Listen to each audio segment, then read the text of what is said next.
All right, just a few front things and we'll get underway.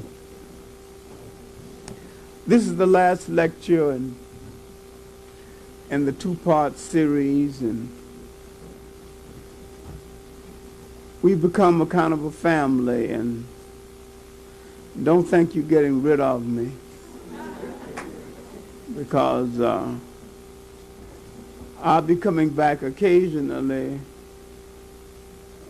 on Thursdays, depending on my teaching schedule, and I'm seriously thinking about just giving up teaching for a while for writing, so that means that I might be a Thursday or a Wednesday, depending on what is needed. I promise you an in-depth lecture on the Zulu people. I haven't forgotten it, and I won't forget it.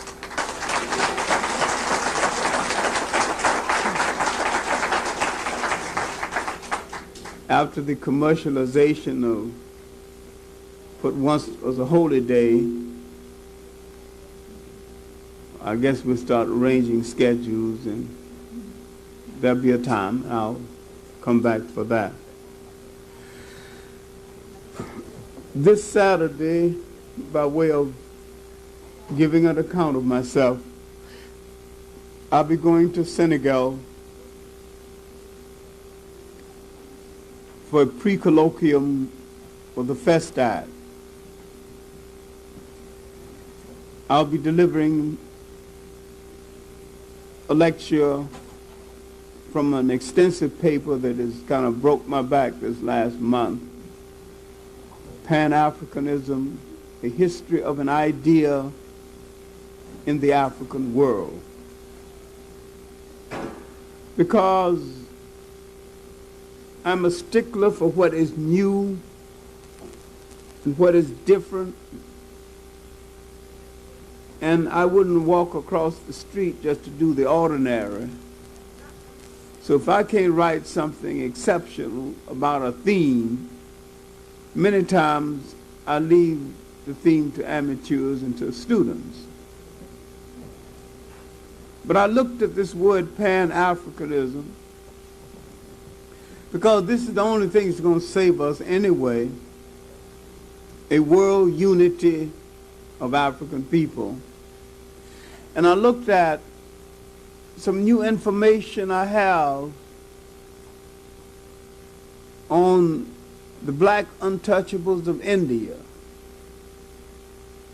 numbering more than 100 million, and how they became untouchables, and the introduction of the concept of untouchability, and the large number of African people in the millions in the Pacific. And I looked again at my research file on the destruction of the African people in an island of Tasmania, where every single man, woman, and child was put to death.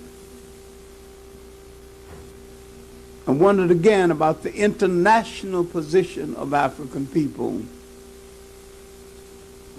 But in my approach to Pan-Africanism for Senegal, I did not start my approach to the subject with 1900, when H. Sylvester Williams of Trinidad called the first conference in London. I started it 500 years before, when slaves on a ship learned what we seem to have forgotten, that though they came from different parts of Africa, different so-called tribes, spoke different languages, they all had the same problem and the same oppressor. This very evening, in a meeting at the Caribbean Cultural Center, we were discussing African culture, how to reclaim it. An Afro-American girl says she's just beginning to understand her culture, and she resents the fact that people just talk about slavery instead of culture. And a Nigerian student, lady, said that she has no culture problem. I'm from Nigeria, and I'm acquainted with my culture. And I've had no cultural disruption, which proves she's brainwashed by the West. A large number of the slaves who came to the West were Yorubas from Nigeria. Most of the revolts were set in motion by Yorubas, led by Akans from Ghana. Now let me illustrate this for a moment, then I'm going to go into the lesson, go into the lecture. Toussaint Louverture was a Akan, but he didn't set the Haitian Revolution in motion. The person that set it in motion was a Yoruba, Bokman, a priest. The revolt in Guyana, led by Kofi, well led by Kofi.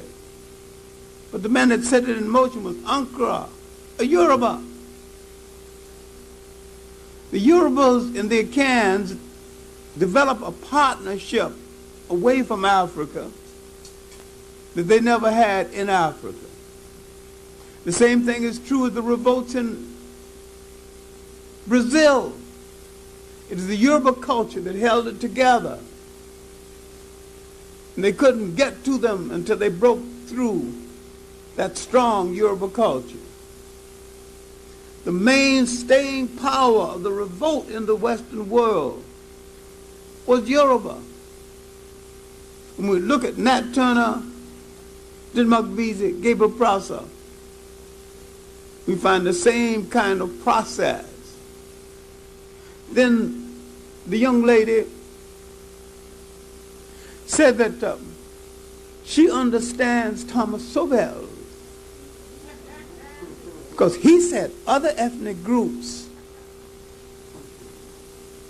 built stores, factories, and pulled themselves up, and see no reason why blacks shouldn't do the same thing. A few years ago in a meeting in Washington, it was really a meeting of anti-Zionist Jews, and I happened to be one of the speakers. And afterward, some foreigner, a German, came over to me and says, "You know, Professor Clarke, other groups in America have pulled themselves up by their bootstrings. Why haven't your people done the same thing?" I lost my cool and I said that because someone stole our boots, you racist.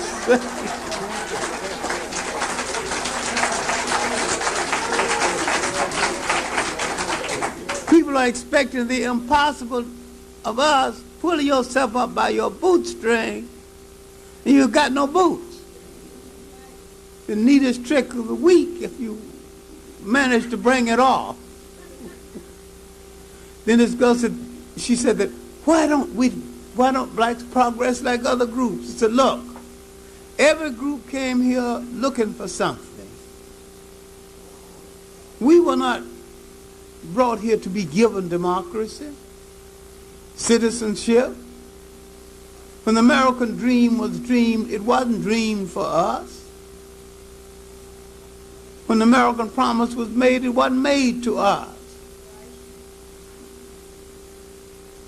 At the turn of the century, our family was less than 50 years old because during slavery, it was against the law to have a family. Now you expect our family to be the same as other people's family? We just put it together the day before yesterday?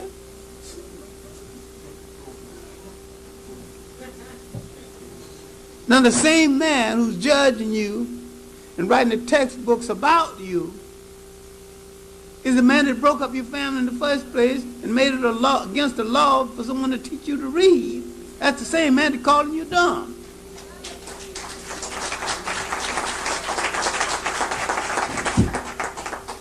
And too many times we accept the blame for a lot of things. A lack of stimulation, a lack of black hero worship. Where you going to see a black hero? You look into all the television you look at. Where are you going to see a black hero? Remember when Bill Crosby played in I Spy? He couldn't even get a black woman. And when he got one, he lost. This other guy was knocking over blondes and brunettes all over the place.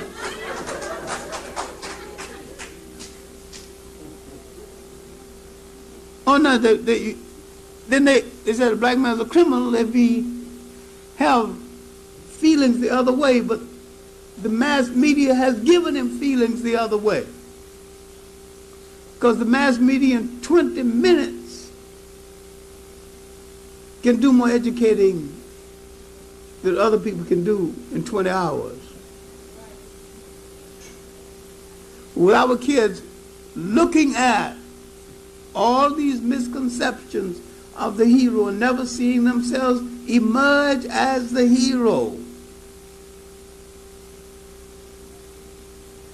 He has some misconceptions about himself and his ability to be a hero.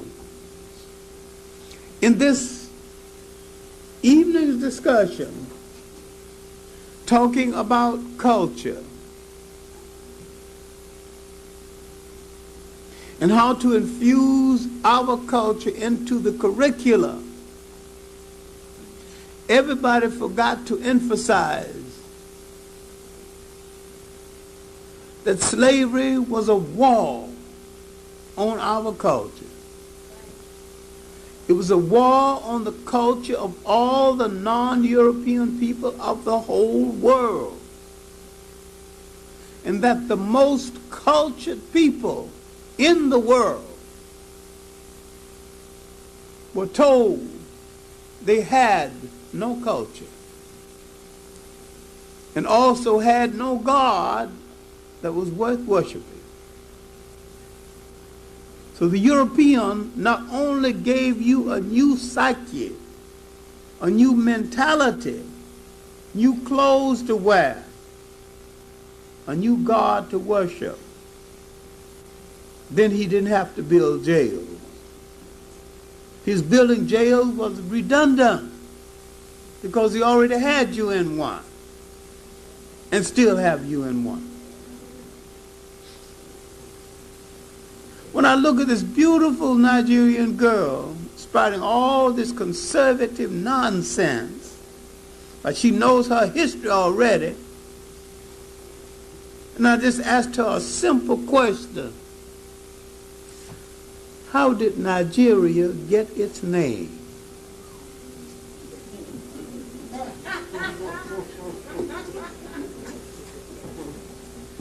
It wasn't always named Nigeria. How did it get its name? All right, very simple.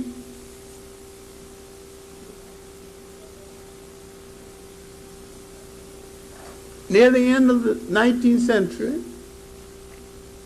Lord Lugard was governing all that territory for England.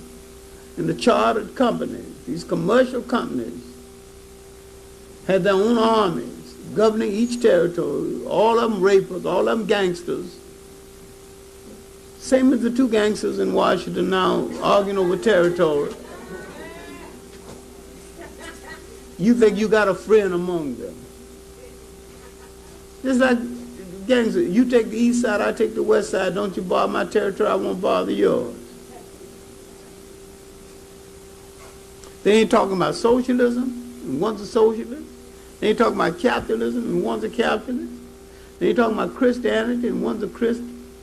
They ain't talking about democracy, and another one's supposed to believe in that. They're talking about territory, how to control it, and the fact that the white people of the world have dwindled to 1/5 of the world's population. And if they don't watch themselves in bed or out of bed, we will discover they are the minority.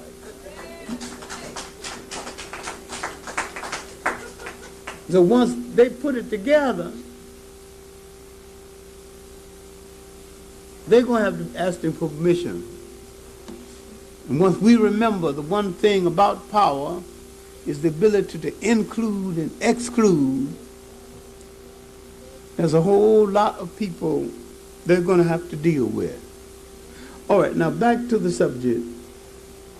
Because we have a lot of miseducated African people around the world.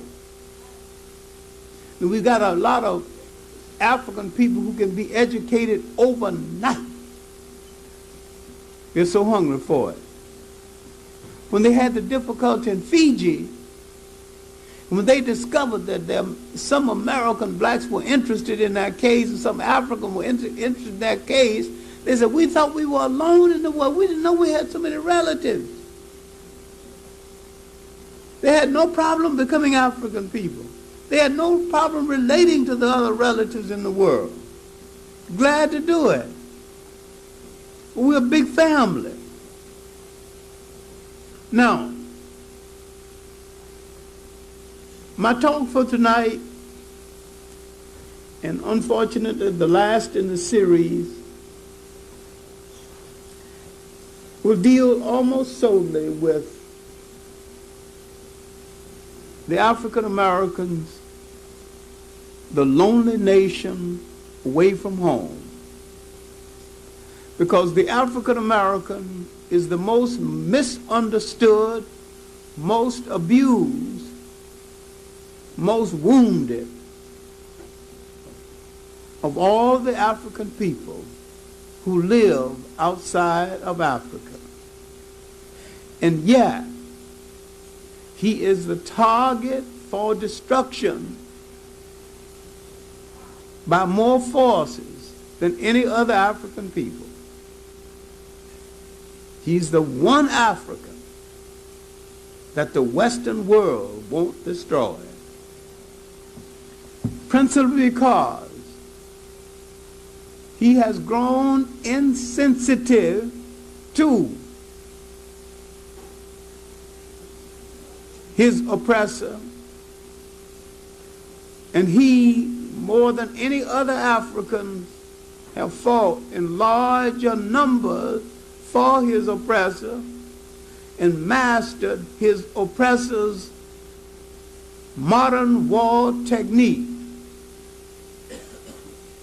He's also the most dangerous African on the face of the earth, because he is the only African on the face of the earth trained in the modern warfare technique called combined operations. Combined operations is the art of striking a target land, air, and sea. No other Africans on the face of the earth have enough training to move on a target with ships, airplanes, and infantry. And the black American has been trained to do all three. He wasn't trained to do this to liberate himself or to liberate anyone. He was trained to do this for someone else. But the training is still with him. But he has never converted his training into a liberation army for himself. After World War II, Africa could have picked up almost for nothing one of the finest black air forces on the face of the earth. But because Africa was not ready to do this, their talent deteriorated. Many of the men went bussing dishes and clerking and lost all their skills. But I'm saying that the skill and the training to make a modern army was with the black American. And right now, right this very minute, there's been enough black Americans discharged from the U.S. Army with enough modern skill, they can train a modern army for every nation in Africa. This is what makes him the target for the colonialists, because they realize if contact is ever made with him, and if he becomes aware of his skills and affect the wedding between his skills in Africa, he could change the world around. He could have stopped the Congo situation. He can revitalize any nation in Africa. Because of his training, he can learn faster than almost any other African on the face of the earth. The question is, why then do we have slums? If he can fix houses, why don't he fix them? Why then do we have dope? Why is his institution deteriorating? Why is he debating his integration instead of maintaining his institution? Because his mind has been trained into dependency. I'm saying that one thing about Jim Crow, one thing about that oppression, it was real. And you had something being built for him, by him, to sustain his institutions and sustain himself, and he had no illusion about the fact that he could depend on someone else to do it for him. There was a time you either went to a black college or you didn't go to no college at all. You went to a black church or you didn't go to no church at all, because you were not then and still are not welcome in the white church. And blacks created not only a new church institution, but a new religion and a new approach to God. And preached as though the God that they were addressing their message to was totally different from the God the white folks were talking about and talking to. They may well be true. Jimmy Swagger's God can't possibly be mine.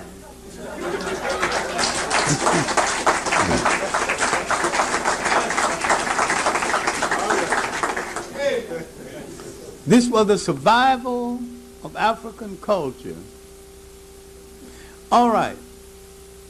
Let's see how the mystery was set in motion and what makes the difference. The difference is not got anything to do with who's got the best brain. The difference has got nothing to do with personal bravery.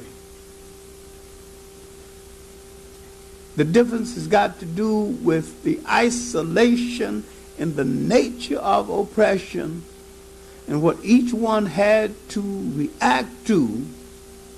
And the difference has got to do with what oppressor left you with illusions and what oppressors did.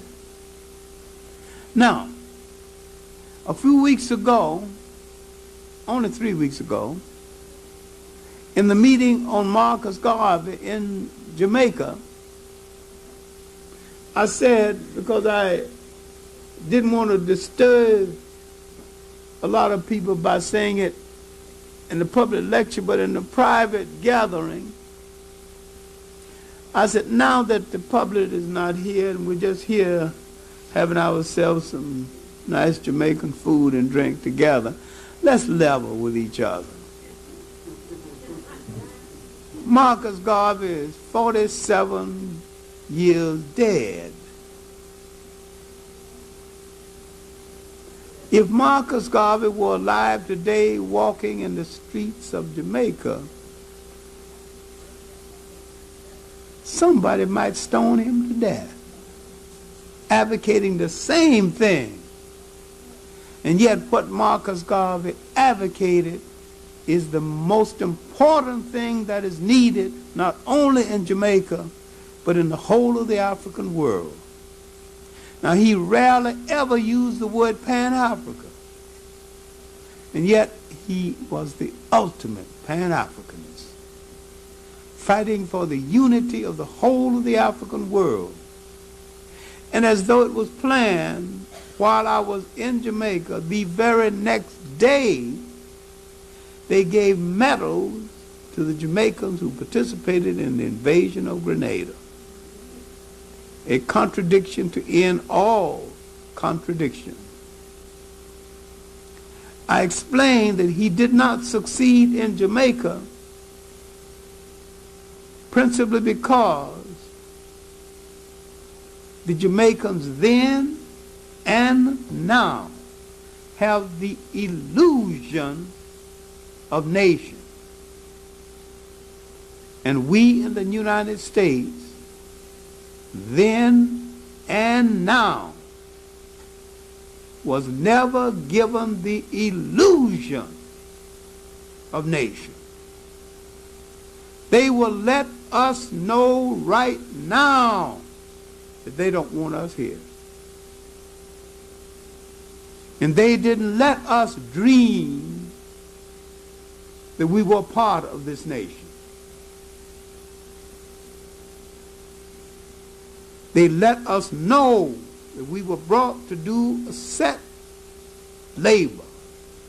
And once the labor was over, we were a surplus population.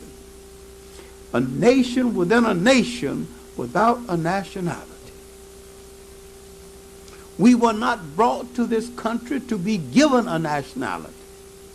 We were not brought to this country to be given status.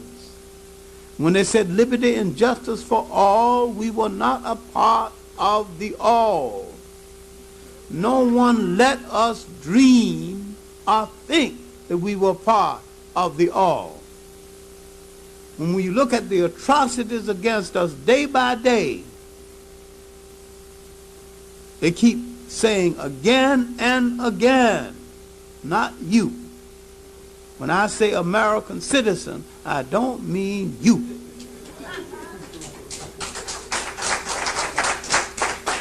Now, this nation has mortgaged its soul and lived a lie and tells a lie to the world because they dare not face up to the fact that you've got a massive nation inside of the United States living under a condition many times worse than Nazism. The United States can address itself to Russian Jewry, all about human rights. Don't you think this girl, these cops raped, has human rights? They won't address themselves to any issue of this kind. Well, all right. Because we have not examined the illusion that went into the original entry in the United States that wouldn't go away, we can't deal with the present because we think that maybe this country has betrayed us. This country has not betrayed us. Didn't promise you anything in the first place because they wasn't talking to you. If you're in an English country, they give you the illusion that they're talking to you. Read the Mansfield decision on slavery. He who touches British soil, breathes British air, becomes a free man. That sounds real good. British kept slavery 100 years after that. Mansfield decision. You think the British becoming liberal? Nothing. They were freeing the slaves in England because the slave was redundant in England. Wasn't even needed in England. And either he had to free the slaves or put in England or put down a revolt of the British working class who wanted their jobs. So he didn't free them out of benevolence. He freed them out of necessity. All right, now when we arrived in the country had not worked out its racial pattern. 1619, 1 year before the Mayflower. And we won't talk about the Mayflower people because they're not exactly my favorite people anyway. And I often tell my students, if someone say they came over on the Mayflower, descended from those people, do not laugh directly in their face. Cup your head and laugh to one side. Have good manners. Those were discards, degenerates, thrown out of Harlem, fornicating with the sisters and the mothers in the street. Then they came to America and began to oppress the Indians. Then the governor of the Massachusetts colony wrote back to England, "No, why did you send these people over here?" But when we arrived, they had not worked out the pattern. They hadn't even worked out the color scheme. And there were so many poor whites who were indentured servants, and we became indentured servants, not chattel slaves at first. And so the white indentured servant and the black indentured servant didn't see any difference in their status, so they got along well and married each other, and with no eyebrows raised about it. Poor was poor. And they were all treated terribly in the filthy ships that they brought the British indentured servants over. Was about as filthy as the one that brought the Africans over. So now you had to create a color scheme to put the poor whites against the blacks. While when England had put the poor whites, posed the poor whites against the blacks from the beginning by giving the whites job categories that always made them look above and better than the blacks. And most of these whites were poor Irish. You don't talk about the Irish not as really some of the first of the indentured servants. These poor Irish became the most ruthless slave drivers. Simon Legree and Uncle Tom's Cabin was Irish. We don't examine our literature on the subject because people beat on our head in order to impress someone else there, someone else.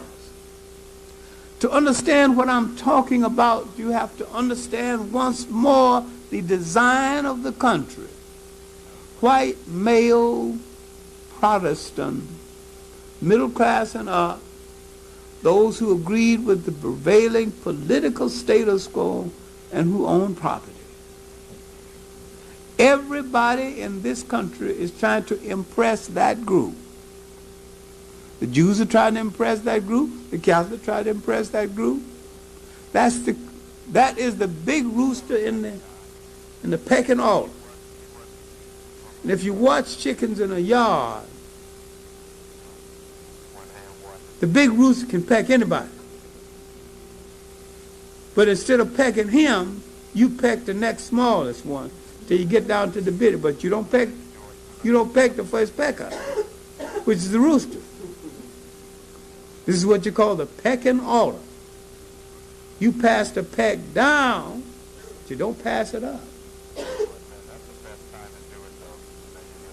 So the Gentile, white, male Protestant, is the rooster in the barnyard. He has his way. And if you look at a book called 60 American Families, the richest people in this country falls into that category right now.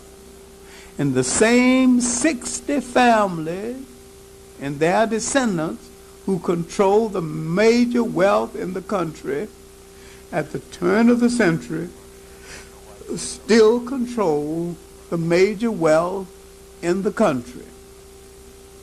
All right, now, back to what happened to that original group, 1619 group, about 20. They worked their way out of indenture. They became landowners. And one Anthony Johnson became a slave owner. And why we know so much about this is because slaves could at that time take their master to court for brutal treatment, and one of his slaves had to take him to court. This is why we got a record of it. Now, I'm not proud of a black slaveholder, but as a matter of record, there was some black slaveholders. In Carter G. Woodson's book on the early black families, it's additional documentation for this. Now, our history in this country is working our way around all these illusions and assuming that certain promises were made to us that were not made to us, taking handouts and crumbs from the table, while other groups at other places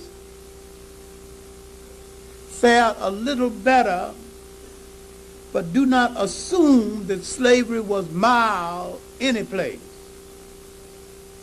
Slavery was different. And being different does not mean it is less hard. I mean, the slave owner was less crude in his administration of the system, but he still administered the system. He still killed. He still sold families from families. All right, now come the American Revolution, we hear all this talk about liberty and justice for all. We believe some of it. Now, again, we have to go over a neglected but well-documented part of our history. The presence of a large number of Caribbean activists in our movement before the American Revolution and after the American Revolution. Why Prince Hall of Barbados, founder of the Masons? Why Peter Ogden, Antigua, founder of the Odd Fellows? Why Russ Wong, one of the first to graduate from a college, one of the editors of Freedom's Journal?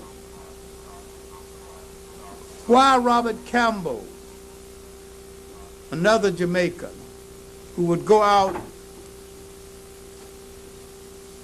with Delaney and search for a place for settlement Why this harmony between two African people who don't seem to have much harmony now? Why did they display so much good sense in the 1880s, in the 1800s, and in the 1900s? And we're talking so much nonsense to each other in the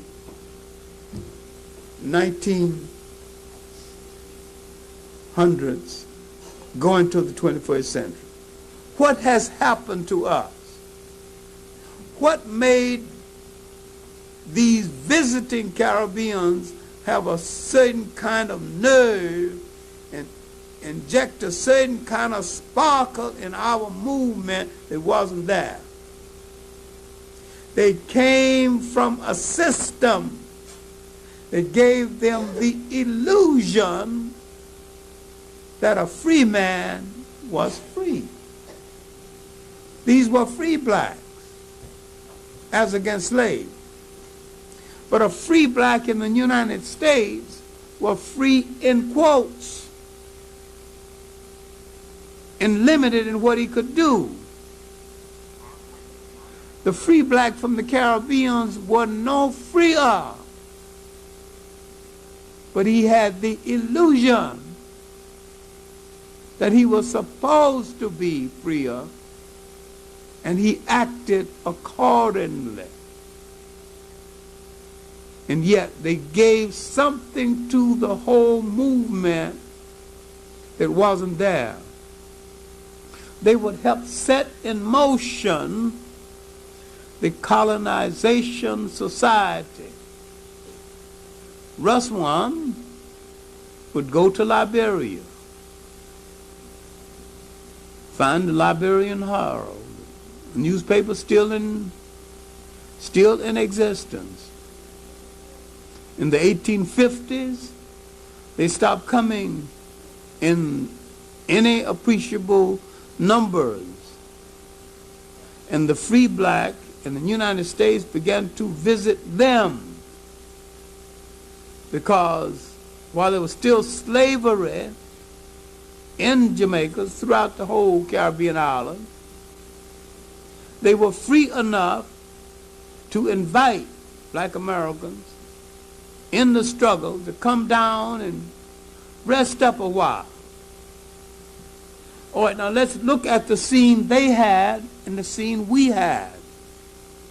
In the mental depression brought on by our scene and the slight relief brought on by their scene.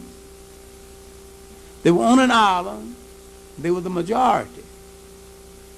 When you are the majority, though you are a slave, you get the feeling that ultimately you're going to be the master of the land. And that's true, because most of the time you are going to be the master of the land. They could go up in the hills of Jamaica, and sometimes for months and almost a year they wouldn't see a white man. There was no place we could go where we didn't see him or reminded of his awesome power.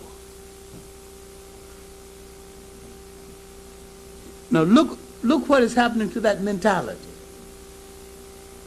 Wilson Huggins would say years later, we rise each morning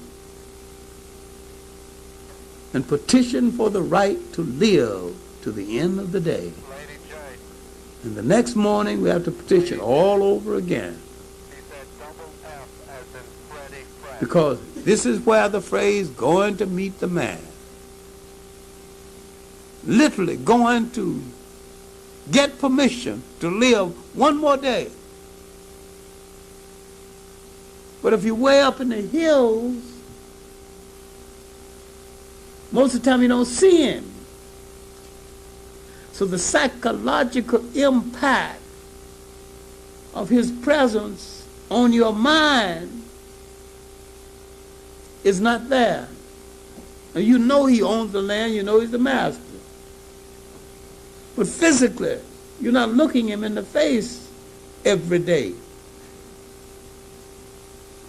So this relieves the mind of being reminded constantly. While in this country, the idea was to drive us stark, raving mad, and he damn near succeeded. You have to understand what happened to these two different people, all African people now, one living under one set of people, more brutal than the other, still white people, but one is more brutal than the other. One has no tact at all.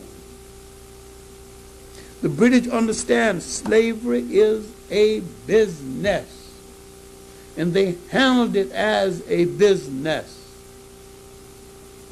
The American was a sloppy businessman, and sometimes he would kill his investment unnecessarily. I didn't say the British didn't kill. He killed sometimes to warn others that you better not revolt, or you better not step out of line. But he didn't kill for frivolous reasons. He killed for control reasons. Kill one to control 1,000.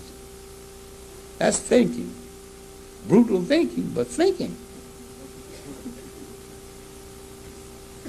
America didn't think that way then, don't think that way now. So we had this to contend with. After the American Revolution, now you can see why in the 1850s we would not only need spokesmen, we would begin to create an intellectual atmosphere in the New England states different. We began to create a church atmosphere that was different. And we had to create it that was different. There were very few independent churches in the Caribbean. They're tied to some European church, Scottish church, British church. There was no need because the missionaries, the Moravians, and other missionaries let you in their churches and administered to you. But this didn't happen to us. So we had no choice but to build the independent institutions because we were working with a different kind of psyche and relationship to the white people we had to deal with. See, more and more we're becoming isolated from the Africans and isolated from the Caribbean people. This is what I mean. The lonely African nation away from home. Still an African people no different from any other African people when we left. The difference is the nature of oppression and the nature of the oppressor and our reaction to it. All right, slavery was hard in the Caribbean islands.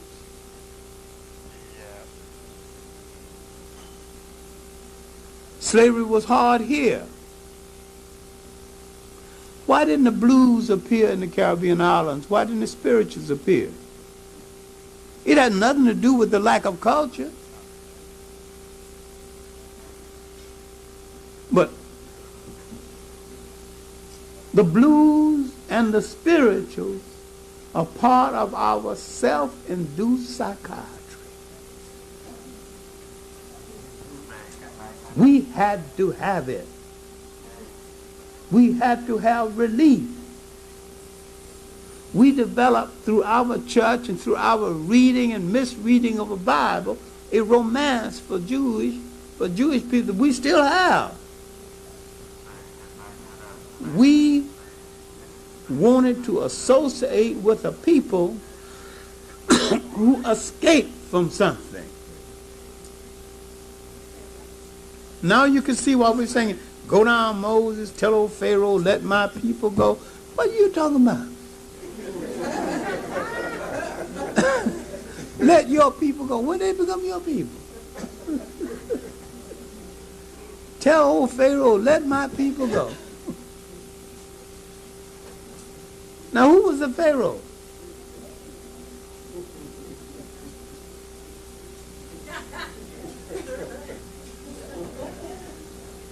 They weren't your people.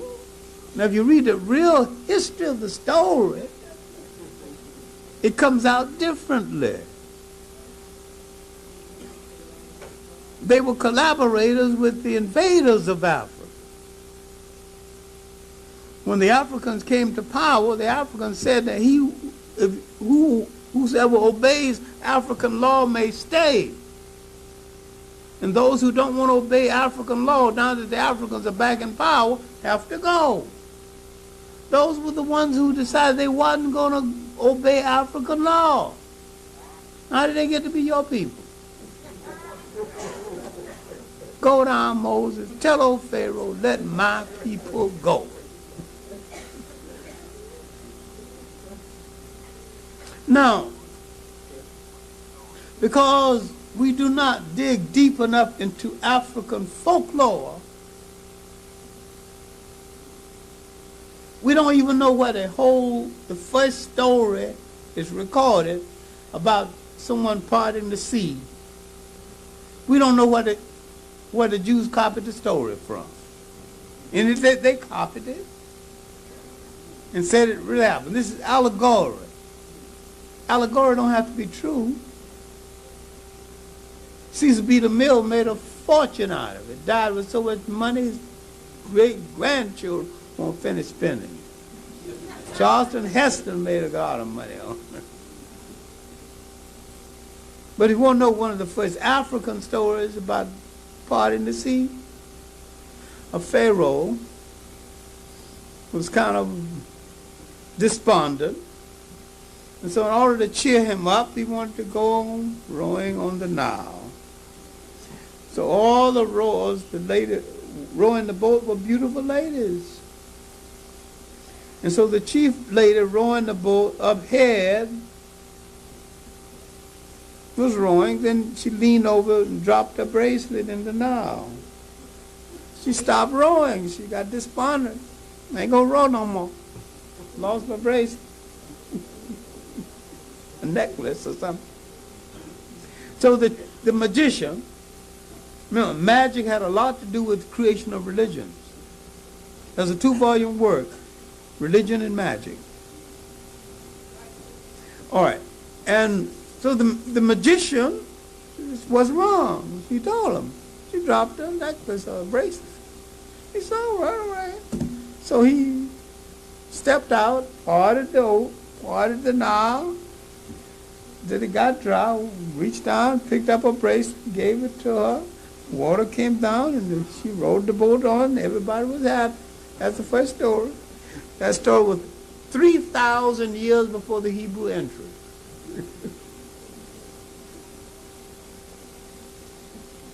But if you look at African literature, you can find a duplication of all these stories. And I think some of our spiritual will be changed around. Marian Anderson was singing the story in Egypt, and the Egyptians asked her to stop. I mean, the Arabs, there's no such thing as Egyptians. Egyptians don't rule Egypt. Arabs rule Egypt right now. The Arabs weren't even a people when all this was happening. So they had nothing to do with, none of the greatness of Egypt. The Arabs didn't have nothing to do with it. He was the one that came in and robbed all those graves and stole all that gold. And took some of the stone and built mosques. Some of the mosques are still there. So you call the Arab an Egyptian, you're wrong. But we got a whole lot of misconception. Another one is in the song Deep River, My Home is Over Jordan. How did your home get to be over Jordan? It's a beautiful song. You should have heard Marian Anderson in her great days. God, she could put you there. That was a singer. Pity she didn't record more. Pity Roland Hayes didn't record more either. What I'm saying is that a circumstance of history shaped each one of us a separate way. And today, sometimes when we are boasting among ourselves, all we're saying is my slave master was better than your slave master, which is the most stupid argument that any two people could ever have. If you're against slavery, then no slave master is good.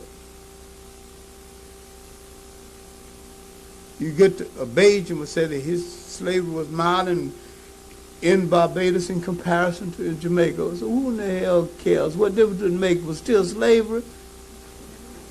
Slavery wasn't mild any place. Slavery was hard every place.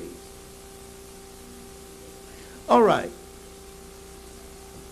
There was a time in Barbados when the rich planters took up all the good land, and the poor planters, slaves and all, picked up and settled along the sea island of Georgia and the cheap land along the American coast of the South.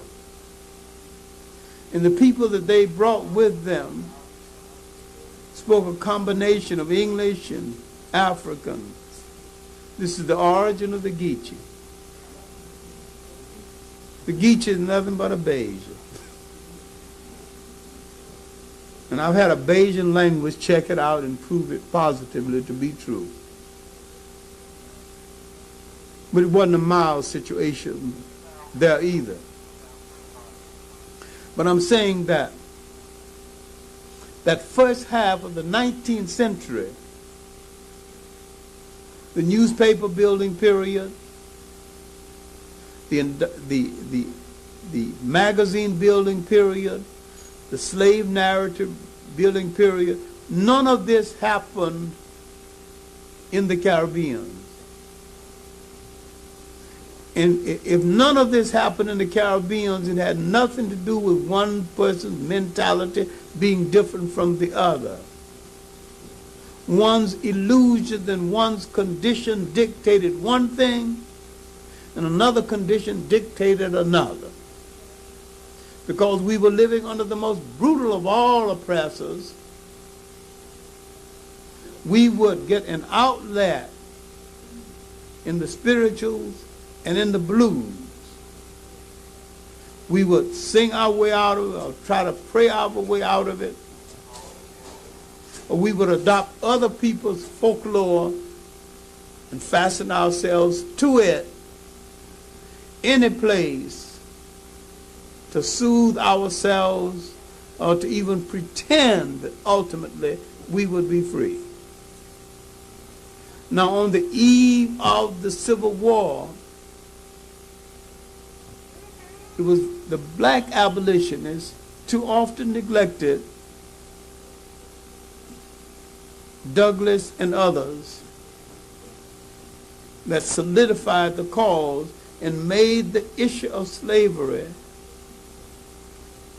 an emotional issue on the eve of that war. Then you look at the Caribbean islands on the eve of emancipation and look at the United States on the eve of the Civil War and emancipation. You're looking at two different stories. You're looking at two different stories because two different people, both Africans, are reacting to oppression in a different way because they've got different oppressors and must act in a different way and have no choice but to do so. African Americans would go into that war and in one battle alone win 16 Congressional Medals of Honor. It had never been done before. Why did they fight so bravely for a nation that had betrayed them and that still betrayed them. They had the illusion that if they show their manhood, maybe someone will reward them with the concept of citizenship. It was a gamble. But the gamble didn't totally pay off, didn't totally lose either. Because after the Civil War, there was 11 years of pseudo-democracy. Blacks came to power briefly in the South, congressmen, 2 senators, mayors, more mayors in the South than they've got right now. Mayors in cities in the South that have no black mayors now. Galveston, Texas, and a whole lot of places. The position of mayor is one thing, but blacks had certain key state positions in the South during this period that they don't have now, like state position, state director of the state treasury, head of the state parties, solicitor generals on a state level. Now, immediately after emancipation, you want to know, where did all these educated blacks come from? Some of these blacks were mulattoes, in fact, most of them were, whose white father had staked them to an education. He even sent some of them to medical schools in Edinburgh, Scotland. They were the leaders mainly because they could read and write, and this explained why most of the leadership that appeared in black America immediately after the Civil War were light complected. This was not a thing like design. Now, if you look at Jamaica, it was a thing of design. In the United States, it was a thing of convenience. I'm not passing judgment on either one. I'm merely stating a fact. Mavis Campbell, who I talked to today, a brilliant Jamaican journalist and researcher, in her book, The Jamaican Colors, a socio-political history, done the best job on color manifestations in early 19th century Jamaica until the beginning of the 20th century. All right, the second half of that century, we faced some problems that we haven't dealt with and finished dealing with to this day. We had been betrayed. There had been an attempt to sell us back into slavery.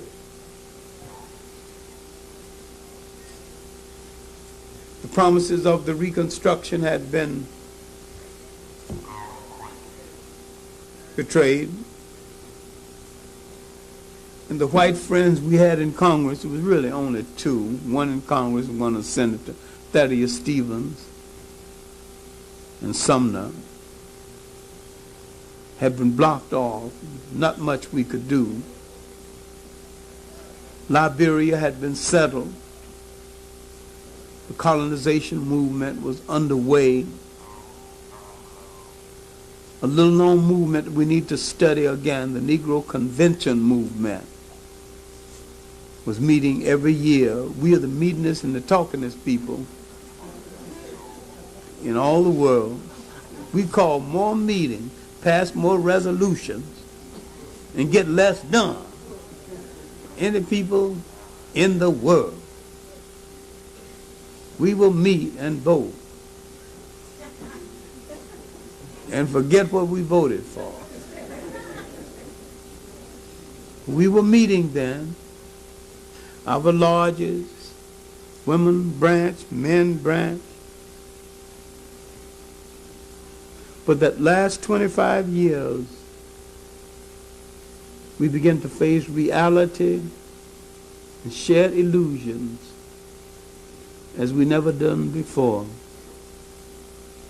Bishop Turner on the scene, the fiery Georgia Presbyterian, the Back to Africa advocate, the whole concept of Back to Africa before Marcus Garvey, the Chief Sam movement, another Back to Africa movement that appeared in Oklahoma. Chief Sam was a Ghanaian who was going to get some ships and take all of us back. The ships never appeared. A lot of people sold that material, gathered to Galveston, Texas, waiting for the ships to come to take them away. Ships never appeared. They had to go on back home, shame their face, and buy some more furniture and try to live in America. When I say that we are the loneliest nation, we are the lonely African away from home, we are the ones who were invited to the United States. And when we finished laboring, the job became obsolete. To this day, no African nation has invited us to come home. Officially. The same as Israel had a law that any Jew who wants to return can return. Africa has no such law. Not one nation in all Africa. And yet Africa has more space than Israel. 1,000 times more. In fact, all black Americans fit into one corner of the Sudan and they wouldn't miss the space. Under proper cultivation, we feed ourselves there too. But the African has been brainwashed into not inviting us home. So we came into the 20th century with illusions. We came into the 20th century with hope. We came into the 20th century changing leadership and arguing about old leadership. It was the Booker T. Washington period. It's the beginning of the Du Bois period. It was the period of the radical black journalists, especially T. Thomas Fortune and Monroe Trotter. It was an outspoken period. It was also a period of riots until we entered the period of the First World War. Marcus Garvey would arrive soon after. He would challenge Du Bois as the center of leadership. And he would succeed where Du Bois had failed, principally because Marcus Garvey could reach an audience that Du Bois could not reach. Du Bois, with his Oxford accent, his Harvard accent, he was always correct, but he did not reach out in such a way to entice the masses of people.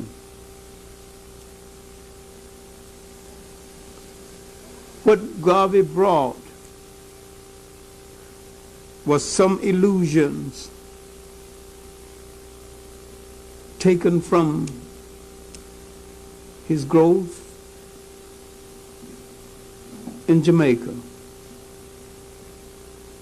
The dream of ships, the dream of nation, the dream of wholeness, and a concept that came out of his maroon background. The idea of redemption and the idea of avenging old wrongs.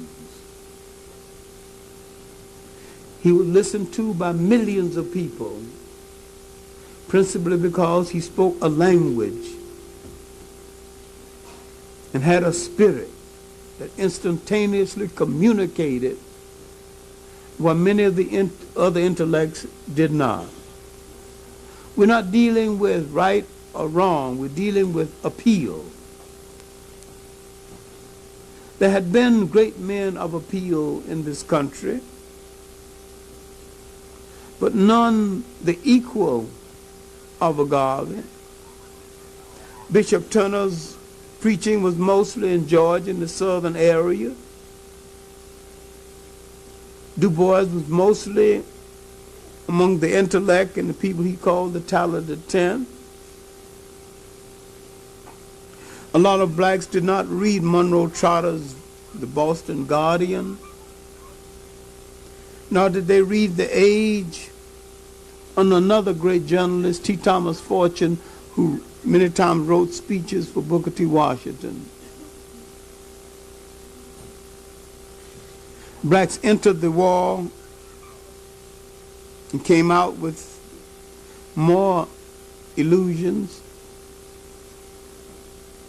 In the 20s, Marcus Garvey is getting a massive organization underway.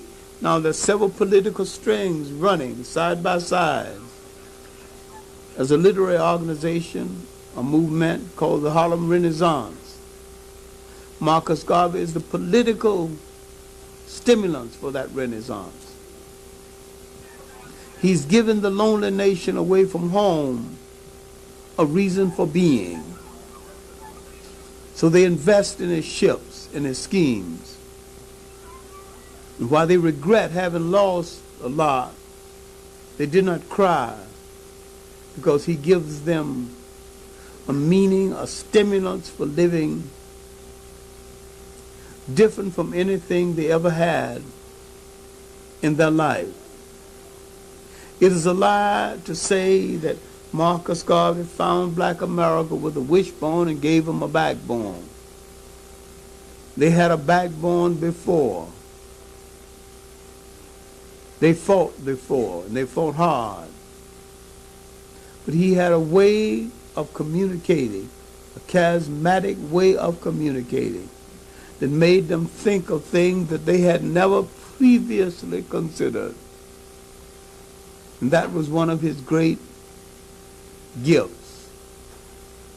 After his difficulty going to jail and being deported back to his native Jamaica, America would soon go into the Depression.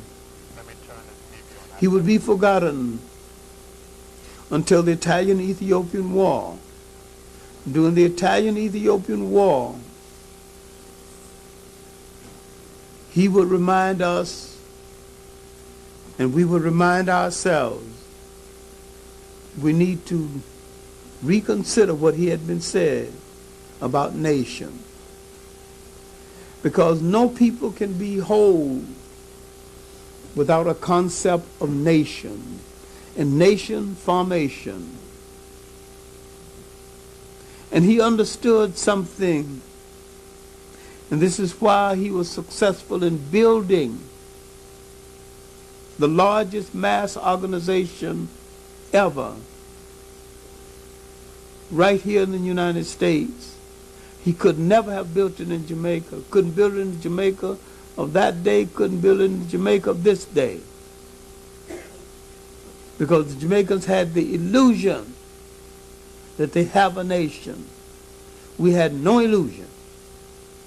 We had no illusion about being wanted in this country, because the Americans have let us know we were not wanted. So a drowning man, when you throw him a rope, he have no time to analyze who threw the rope. He pulls on the rope. You don't try to grab both ends of it either. All we knew that we needed some form of rescue, and we were desperate people. Now, as we moved into the period of the Depression literally solidified our ranks. But it was the Italian-Ethiopian War that made us think of nation again. made us think of wholeness, the protection of nation, made us relive some of Marcus Garvey's teachings about nation and nation structure. And it was with this and all the misgivings that we entered another war with doubts and wondering what we would get out of it. But we had no enthusiasm for the Second World War and didn't suspect that we would get anything out of it. This is why after the war, when the Supreme Court decision about segregation, 1954, we were rather cynical. We didn't believe it because we thought that some hidden thing behind the whole thing, it really wasn't going to work. We were right, it didn't. They haven't integrated the schools and not going to. And all places are not completely integrated and not going to be. And we were so happy we let so many of our institutions go. But as the freedom rides got underway, the civil rights movement got underway, the African independence explosion got underway. This was about nation. And here is what we needed to make a reassessment. March the 7th, 1957, when Nkrumah, announcing the independence of Ghana, said, "At last the long night is over. Ghana, our beloved country, is free forever." We needed, all of us needed to sit down and reassess our approach. We need to reassess Pan-Africanism.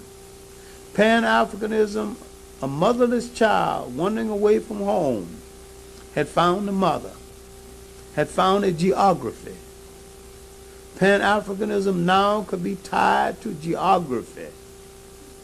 It became now a meaningful ideology for the survival of African people everywhere. We did not make the reassessment. We did not see the connection. And yet a brilliant Trinidadian saw the connection. George Padmore. And he couldn't get this connection, couldn't get his idea across.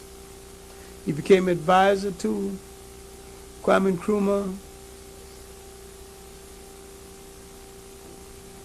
Really, he was advisor to him from about 45 on.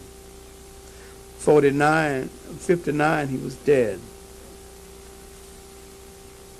When we look at the ideals that went into the African freedom movement and the ideals that mashed with the civil rights movement, the ideals that went into the Caribbean Federation, part of the same ideas came from the fertile mind of George Padmore. The Trinidadian aristocrat, really. Even changed his name so his other family, the rest of the family wouldn't get confused and get put upon because of his radical activity. Came from the nurse family in Trinidad. My main point here is that we have to think now where all of us will go. But principally, we have to think of what's going to happen to the loneliest African nation away from home. Numbering about 40 million people with the best technical training of any African people living outside of Africa. The target for dope, all kind of crack, all kind of crack and wisecrack and everything.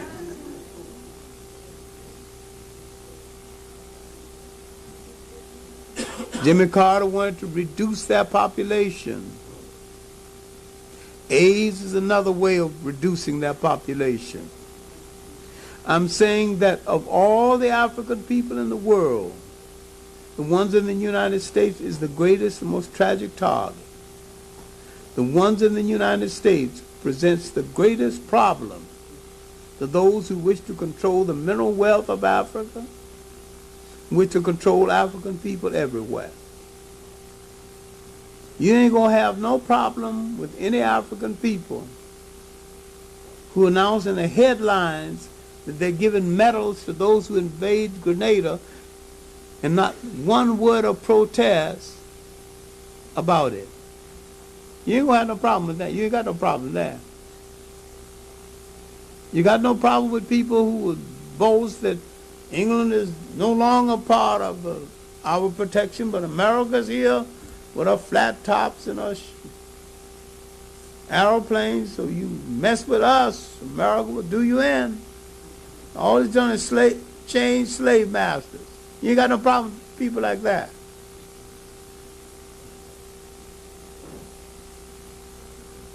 But in the United States, you have a group of people with enough technical knowledge to change a continent around. But their mind is so full of misconceptions, and sometimes their body is so full of dope,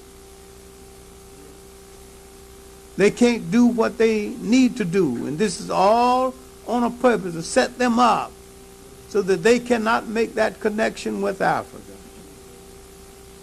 Once that people straighten themselves out, develop an internal force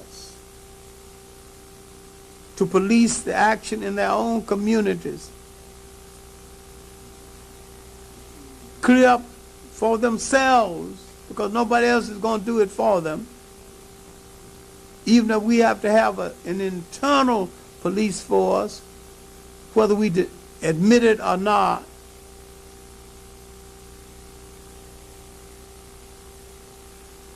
Charge the church with the role of getting across a new message to the people other than just praying.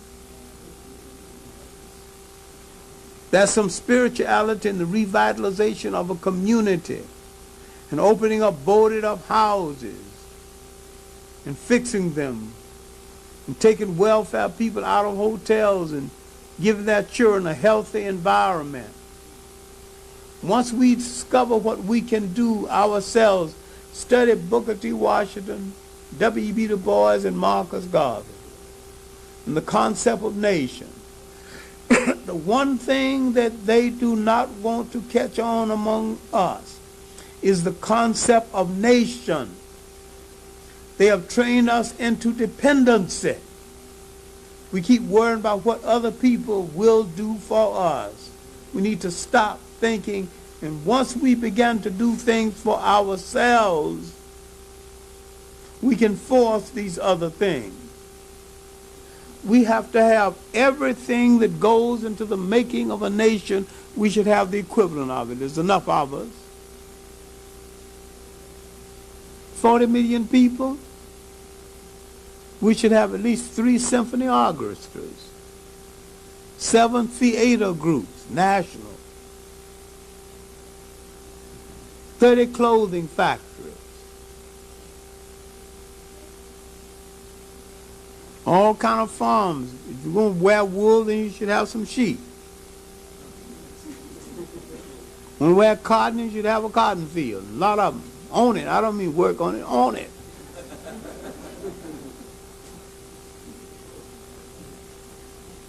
And we will have all of these things once we begin to see ourselves as an African people who must protect ourselves as an African people. I call this the essential selfishness of survival. All people on the face of this earth practice this. And we are late in learning it. That's tomorrow's work and today's work too. If we are tomorrow's people, then we must prepare ourselves to sustain ourselves. And we cannot go into another century asking other people to do for us. In one of her last speeches before she died, Mary Clyde Bethune said, "We must change from a people begging and pleading to a people insisting and demanding." If our peoplehood is to emerge and to be part of the humanity of the world, if we are to build nations again and to project ourselves again on the world, there's no one to do it but ourselves for ourselves. We are not only capable of building a new humanity for ourselves, we are capable of building a new humanity for the world. But let's start with ourselves. You can change the world if at first you change yourself. Thank you very much.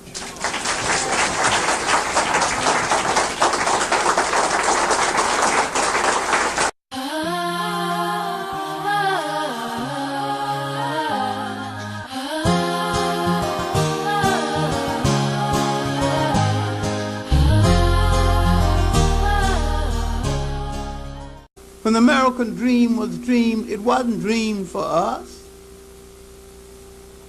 When the American promise was made, it wasn't made to us.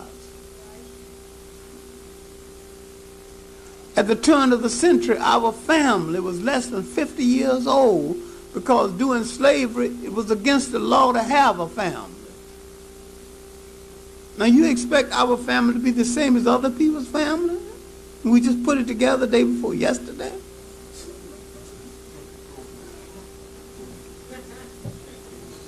Now the same man who's judging you and writing the textbooks about you is the man that broke up your family in the first place and made it a law, against the law for someone to teach you to read. That's the same man that's calling you dumb.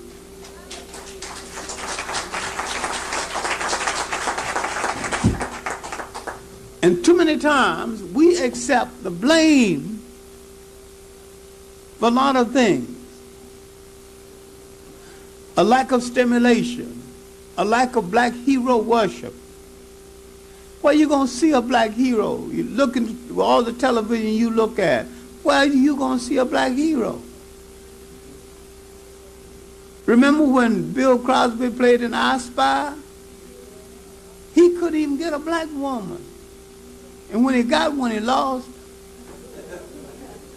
This other guy was knocking over blondes and brunettes all over the place.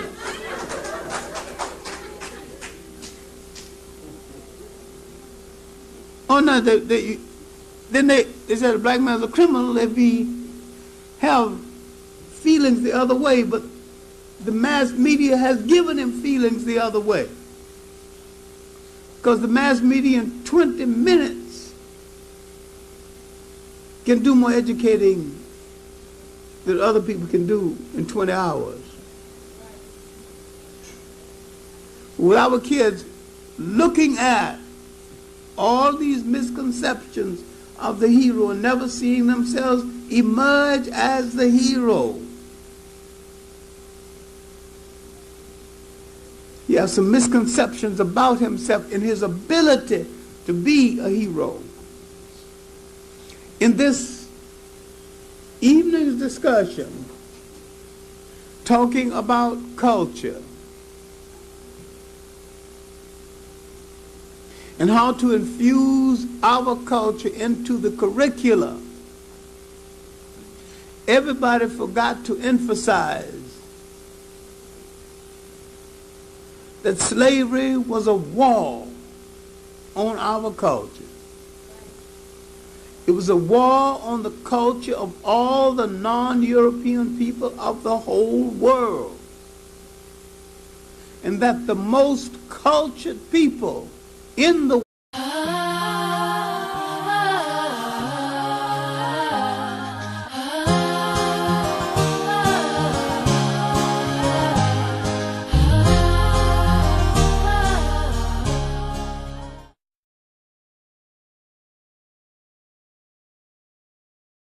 All right, just a few front things and we'll get underway. This is the last lecture in the two-part series, and we've become a kind of a family, and don't think you're getting rid of me, because I'll be coming back occasionally on Thursdays, depending on my teaching schedule, and I'm seriously thinking about just giving up teaching for a while for writing, so that means that I might be a Thursday or a Wednesday, depending on what is needed. I promise you an in-depth lecture on the Zulu people. I haven't forgotten it, and I won't forget it.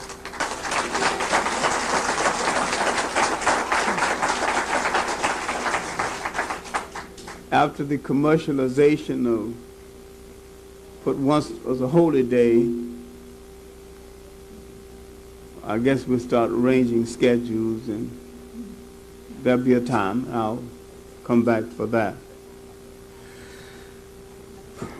This Saturday, by way of giving an account of myself, I'll be going to Senegal for a pre-colloquium for the Festad. I'll be delivering a lecture from an extensive paper that has kind of broke my back this last month, Pan-Africanism, a history of an idea in the African world. Because I'm a stickler for what is new and what is different, and I wouldn't walk across the street just to do the ordinary. So if I can't write something exceptional about a theme, many times I leave the theme to amateurs and to students. But I looked at this word Pan-Africanism because this is the only thing that's going to save us anyway, a world unity of African people. And I looked at some new information I have on the black untouchables of India, numbering more than 100 million, and how they became untouchables, and the introduction of the concept of untouchability, and the large number of African people in the millions in the Pacific. And I looked again at my research file on the destruction of the African people in an island of Tasmania, where every single man, woman, and child was put to death. I wondered again about the international position of African people.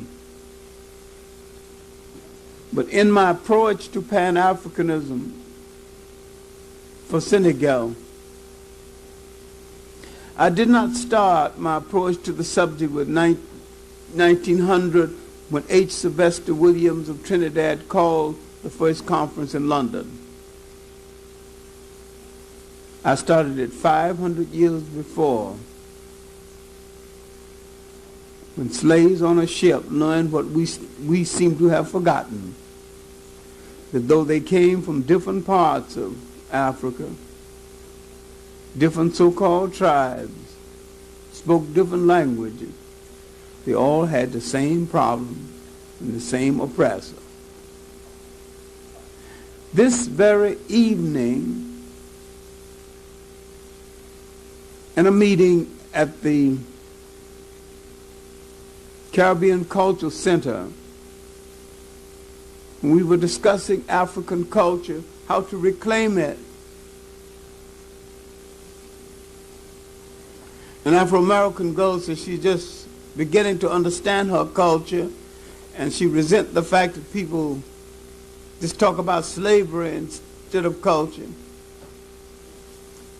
And a Nigerian student, lady, said that she has no culture problem. I'm from Nigeria, and I'm acquainted with my culture. And I've had no cultural disruption, which proves she's brainwashed by the West. A large number of the slaves who came to the West were Yorubas from Nigeria. Most of the revolts were set in motion by Yorubas, led by Akans from Ghana. World were told they had no culture and also had no God that was worth worshiping. So the European not only gave you a new psyche, a new mentality, new clothes to wear, a new God to worship, then he didn't have to build jails. His building jails was redundant because he already had you in one and still have you in one. When I look at this beautiful Nigerian girl spouting all this conservative nonsense, but she knows her history already, and I just asked her a simple question. How did Nigeria get its name?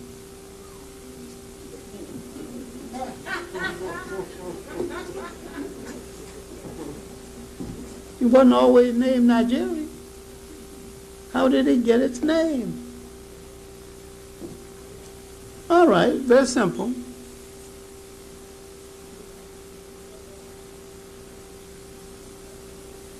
Near the end of the 19th century, Lord Lugard was governing all that territory for England. And the chartered companies, these commercial companies, had their own armies governing each territory, all of them rapers, all of them gangsters. Same as the two gangsters in Washington now arguing over territory. You think you got a friend among them. Just like gangsters, you take the east side, I take the west side, don't you bother my territory, I won't bother yours. They ain't talking about socialism, and one's a socialist. They ain't talking about capitalism, and one's a capitalist. They ain't talking about Christianity, and one's a Christian. They ain't talking about democracy, and another one's supposed to believe in that. They're talking about territory, how to control it, and the fact that the white people of the world have dwindled to 1/5 of the world's population. And if they don't watch themselves in bed or out of bed, we will discover they are the minority.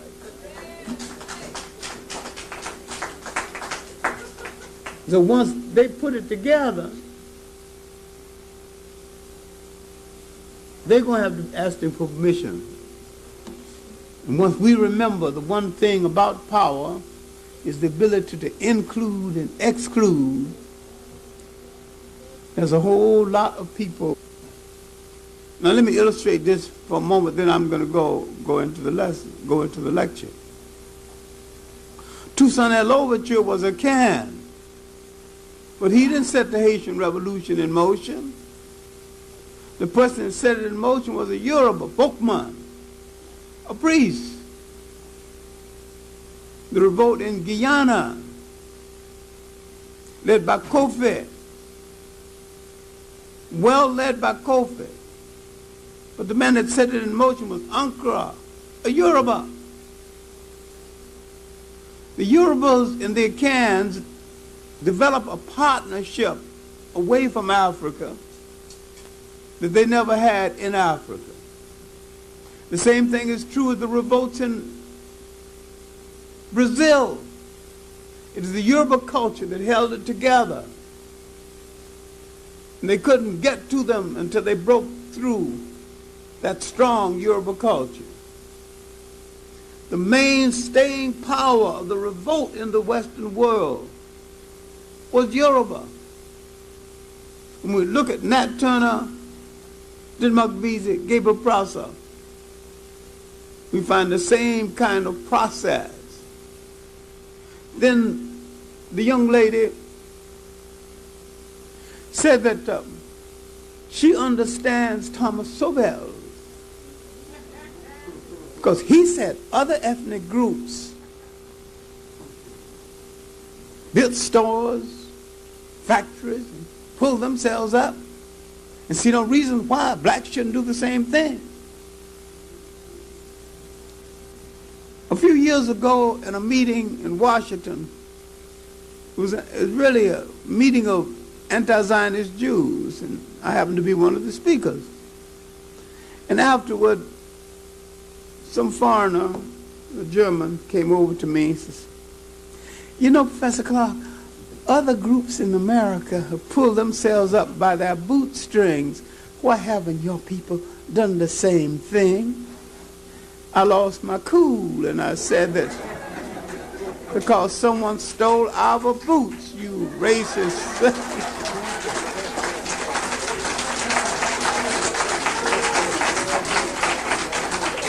People are expecting the impossible of us. Pull yourself up by your bootstring and you've got no boots. The neatest trick of the week if you manage to bring it off. Then this girl said, she said that, why don't blacks progress like other groups? I said, look, every group came here looking for something. We were not brought here to be given democracy, citizenship,